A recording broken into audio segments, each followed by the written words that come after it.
Hey, it's Justin with Rust and Sawdust Home Renovations, and today we are answering two common questions we hear. One, what is a GC or general contractor? Two, can I be my own general contractor on my own project?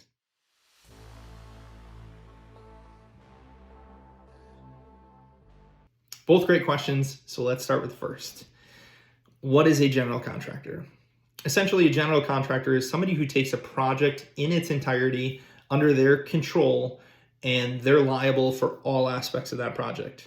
Now, many of us think of a general contractor as somebody who's putting up large-scale buildings, restaurants, hotels, but there are also residential contractors like ourselves who focus on kitchens, basements, and baths.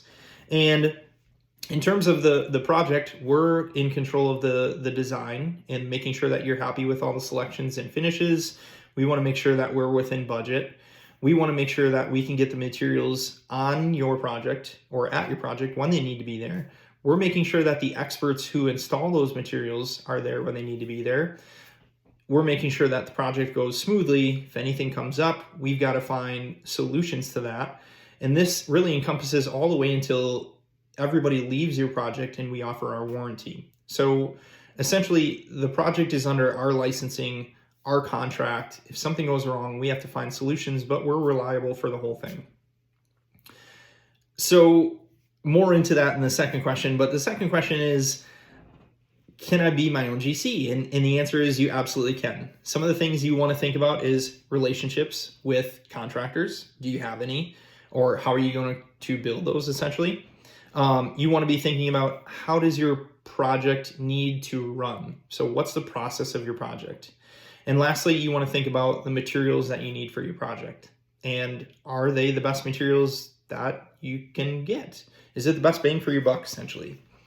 So relationships, what we do is we actually reach out to 2 contractors or general contractors a week to build relationships and touch base with people.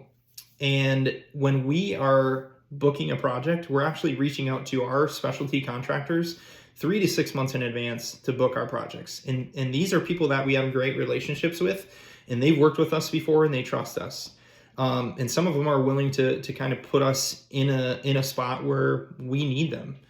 And we often hear it's really scary to hire a contractor, right? So I want you to think, if you're doing a kitchen remodel, you've got to hire a plumber, an electrician. If you're taking down any walls or adding something new, you've got to have somebody to do the demo work and the framing.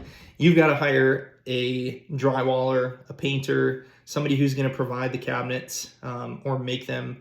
You're going to have to hire a carpenter to do some of the woodworking and finish up some of the trim work and so on and so forth. You're going to have to hire somebody to come in and install the flooring and tile. That's a lot of contractors. So if one makes you nervous, I would imagine that multiple would make you nervous as well. But you really also need to know the process of how those people need to be added into your project. So what I'm saying is, for example, with the kitchen, if you call your flooring installer to come out and lay flooring because that's how you thought it should be before cabinets are installed, for specific types of flooring, that's a big no. And so essentially what that flooring installer is going to tell you is, I can't install these right now. Call me back when you're ready. And now you got to wait potentially, another 3 to 4 months to get somebody back out on site. So you really need to know the process in which things need to be completed on your project. And the last thing that I would talk about is materials. So how are you going to get the best bang for your buck? How are you going to stay within budget? Can you get the materials that you need to get on site when they should be there? Now, most specialty contractors are going to supply materials, but there are also other things that need to be provided by the general contractor, or if you're doing it, you as the homeowner. And so, in thinking about the best options for your space, you don't want to be practicing on your own home. That would be something that I would imagine to be one of the last things that people often want to do, is practice something that they've never done before in their own home. DIY, we can watch some videos, but you're going to have to watch a lot of videos to learn the code of your city and how the materials work, and essentially get in touch with 7 to 10 of those contractors. So my suggestion to you would not be hire a general contractor 100% of the time. It's if you think you can handle that, great. One thing I would do is maybe hold off on that project this year. Hold off and see not how materials fluctuate. That's not the concern. It's more the availability of materials. Yes, materials are still fluctuating. In terms of large scale projects, unless you're building a house of framing, that's not really affected too much. But in thinking of the availability of those products, making sure they're on site when they need to be, but then the availability of specialty contractors. Eventually, we should start to see that come down, and there will be more availability. So my suggestion would be maybe hold off for a year until some of those things level out.